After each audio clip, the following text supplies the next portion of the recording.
Hello, and welcome to Advanced Manufacturing Now, the podcast for manufacturing professionals. If you haven't already, like and subscribe to get new episodes delivered to your inbox each week. I'm your host, Rachael Thomas, editor at SME Media. I'm joined today by Nashay Naeve, president of the Engineered Plastic Components Business Unit at Tsubaki-Nakashima. Welcome to the show, Nashay. Thanks, Rachael. Happy to be here. So for those who aren't aware, January is actually National Mentoring Month. And so this annual celebration recognizes the importance of mentoring relationships and their impact. We're happy to have Nashay on the show to talk about her own career journey, becoming a global leader in the industry and mentoring other women in STEM and manufacturing.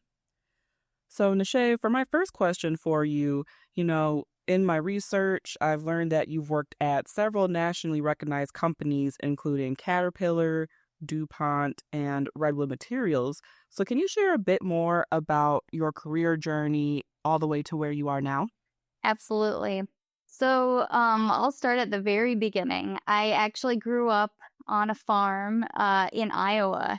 And during that time, I saw my father working on equipment, and I was really interested in mechanics and really understanding how things work. So that led me to pursue a degree in engineering. And while I was studying engineering, the economy was evolving very rapidly and there was globalization happening across the world. And I recognized that I wanted to, learn about other cultures. And I decided to also learn Mandarin Chinese. And so after I graduated during my undergrad from mechanical engineering, I actually went to China to study a master's degree in engineering, but taught in Chinese. And that was really where I was able to land my first job at Caterpillar, like you mentioned earlier. So worked for several years in the heavy equipment industry in China, and then continued my journey in engineering in the U.S. From there, I really explored opportunities and had a strong interest in the business world. So that took me back to school for an MBA. And then after doing an MBA, I joined a leadership development program where I was able to take many cross-functional roles and gain experience in different types of roles. From there, I took a series of roles in product line management and general management, which really enabled me to get cross-functional experience and demonstrate leadership. And that's where, after those experiences, is kind of what led me to my position today as a global business leader within the manufacturing arena. Yeah, I absolutely love hearing, you kind of grew up small town, living on the farm and learning from your dad and kind of soaking up that knowledge and, going from that all the way to living and working in China and becoming, such a top executive. I'd love to know more about, your time in China and also, your degree program and learning Mandarin. Yeah, so I actually took the opportunity during undergrad to study abroad, and that's what gave me a strong interest in both culture and language. So I studied several times in different countries during undergrad, and I learned Mandarin as an undergraduate student, but at the time I felt that my language wasn't strong enough to use it eventually for work. So it was during that time that it was a pivotal decision for me, deciding whether or not I should take a full-time role as an engineer in Iowa. I had some really outstanding offers that I was deciding whether or not I should pursue, or to take the opportunity to study a degree in engineering taught in Mandarin that would really enable me to dive deep into the language. So this was a time that, on the topic of mentorship, that I actually reached out to several mentors of mine to get their perspective and learn from them about what things I might want to consider during this pivotal decision of mine. Ultimately, I, of course, decided to pursue a master's degree in China, which enabled me to really work alongside some of my classmates and learn really deeply about the culture and the language. Yeah, absolutely. What are, if are there any major differences or things that you learned, from working in manufacturing in China versus, coming back to the States eventually? Yes, absolutely. There are a lot of differences. And there's a lot of nuance, I think, because even when I think about the culture, there are certain cultural aspects that we might not be aware of if you're not really immersed and you don't fully understand. So when I was in China, I actually had the opportunity to work at Caterpillar. And at the time, Caterpillar had recently acquired a Chinese company and was working on a dual brand strategy. So launching new products under the Chinese brand. So that was a really exciting time for me to get to know and understand the customers a little better.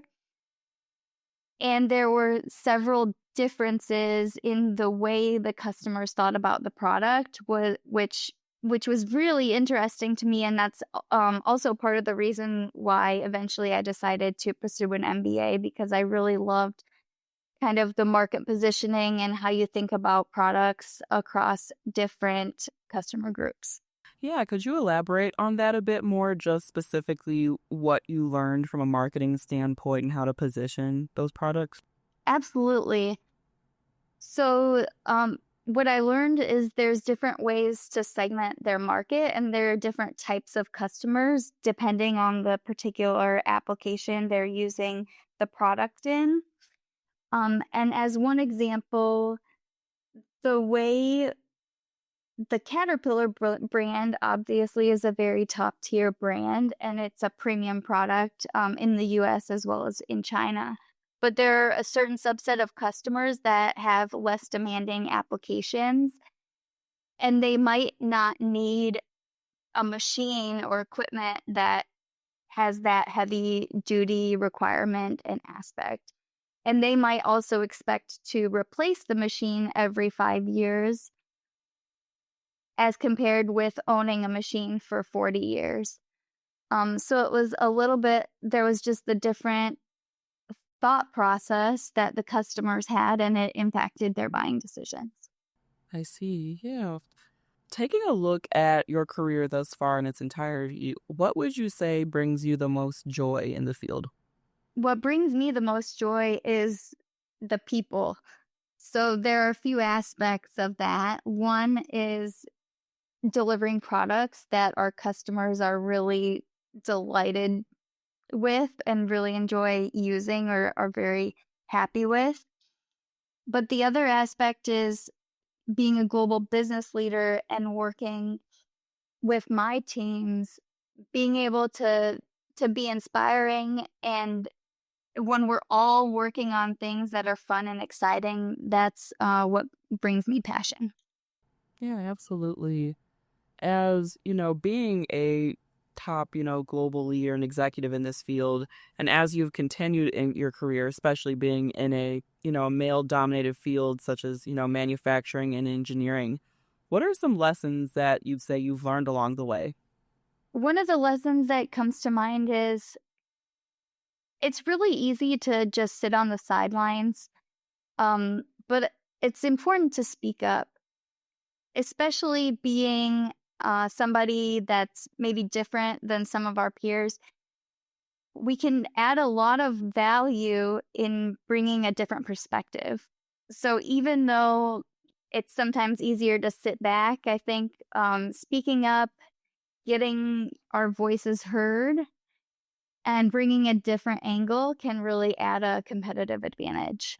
Yeah, absolutely. That kind of reminds me of a story I was editing recently. It was a first person account of someone in the manufacturing space, and they were talking about when they were, a younger engineer starting out in their career, they had made a suggestion to their boss about just a different kind of pivot for a project they were working on. And the boss was, very definitely like, stay in your lane, stick to, you're new here, stay in your lane. So it's refreshing as always to hear when people are like, and just encouraging not to stay on the sidelines and to, really stick to your gut. Absolutely. So you touched on mentorship a bit earlier in our conversation when it was coming to deciding what you want to do education wise. So I'm curious, did mentorship come naturally to you, or can recount some of those first moments in your career where you really felt like, wow, I'm able to support and mentor, the next generation or the people coming up behind me? So there's a few types of mentorship. There's, of course, the formal mentorship programs, and those require you to sign up for the program, and there's kind of a matching process. And then there's also the informal mentorships as well. And I would say I have always been very drawn to kind of this informal mentorship thought process. I love learning from other people and also sharing my experience with other people so that they can of course learn from me. So I think that part to me comes very naturally. And what I find interesting as well is mentorship isn't always like a top down experience. I've actually considered some of my mentors being much younger than me. They might be coaching me on how to use the latest AI tech as an example. So I think there's peer mentorship, there's top down mentorship, but also from the bottom up as well. Yeah, absolutely. And it's always refreshing when, there's people who are farther out in their careers or older and they're still open to learning from people younger than them. I really always appreciate that. Are there any specific examples you can share, whether it's, a formal mentorship program or just informal mentorship that you were a part of? Yeah, I have been a part of formal mentorship, and in one experience my mentee was considering different career tracks, and so we had discussions about what different next steps might look like, and I was able to share with her some of my experience in different roles to give her additional perspective of what a job in that arena might look like. And I think it's always helpful. I've used my mentors in similar experience, understanding career paths, um, or even getting feedback on potential career moves or location moves if I'm looking to relocate. Yeah, through mentorship and, managing global teams, what would you say you've learned about yourself personally and or professionally along the way? One thing that I've learned is that we all have blind spots, and so by getting additional perspectives, sometimes they can help me identify an area that I wasn't considering. One example I have, and this is more of a peer mentorship activity, but I recently hosted a customer journey mapping workshop with my team. And we got everybody in the room and we were mapping out what the customer experience looks like, every single step of the customer experience. And by having everybody in the room contributing different ideas, we were able to identify solutions that none of us would have had on our own. So I think that just having discussions with mentors and peers, it really opens up the ideas, and we're ultimately able to become much more innovative and solve the customer solutions even better. So, speaking to your time at Tsubaki-Nakashima and being the president of the Engineered Plastic Components business unit, can you speak to what mentorship looks like for you in that role and leading your team to company goals? Absolutely. So for me, mentorship is both about coaching, but also empowerment. So, one of the things that's certain is there is a lot of uncertainty in the day-to-day aspect of my current role in the business. So, helping my team be more confident in making decisions is something that I really try to bring into the everyday. And it helps us by coaching and empowering my team members.